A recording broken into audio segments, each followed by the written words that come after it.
Nirvana.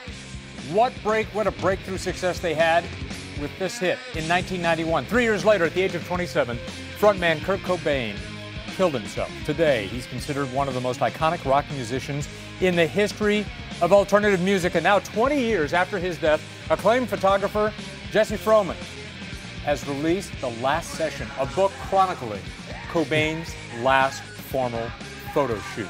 And he is here. And I've got this book on my lap. I got to tell you, if you have a Nirvana fan in your family and you're looking for a Christmas gift, I'm reading the narrative of you waiting for Kurt to walk in. This was in New York. This was months before he took his life. And he walks in, and I always wondered, well, how does a photographer relate to, somebody like that? What did you do? What did you say when he came in? Well, I just said hi because he came in 3.5 hours late. Yeah. And we had a 5-hour shoot planned, and that got reduced to basically a half an hour in the basement of a hotel when we were supposed to go on location. And when he walked in, the first thing he said to me was, do you have a bucket?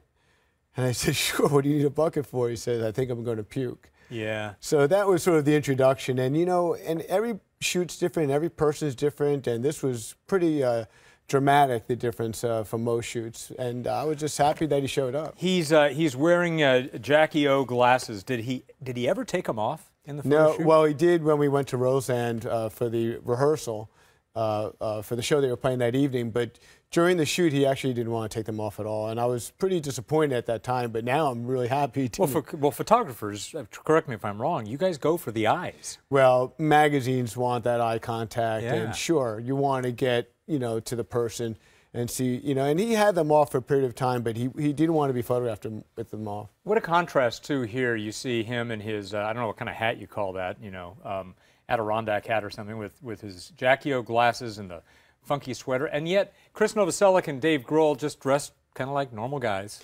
Yeah, they had T-shirts and jeans, basically, that kind of look, and it's really just, flea market stuff, secondhand clothing kind of a look, and with really no thought. It's sort of anti-fashion, and Kurt was all fashion, but he did everything his way. He had patches on his jeans, and he had layers of clothes that only he could put together. It was a wonderful look. He had an amazing style.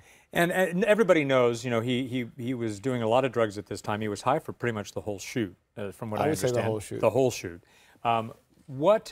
People can buy the book, they can look at the photos, the great text, but the one memory of spending that amount of time with Kurt Cobain, what is it for you?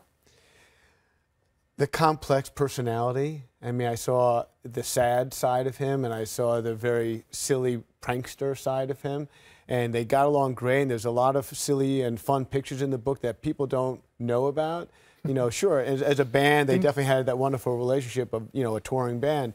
But there was that wonderful complexity to him, and I feel that came through in a lot of these pictures. And that's the way I look at this book. It's a cinematic kind of portrait. It's not just one iconic picture. It's really many pictures that make up one portrait, and it came from one sitting, and that's what I think makes the strength of this book.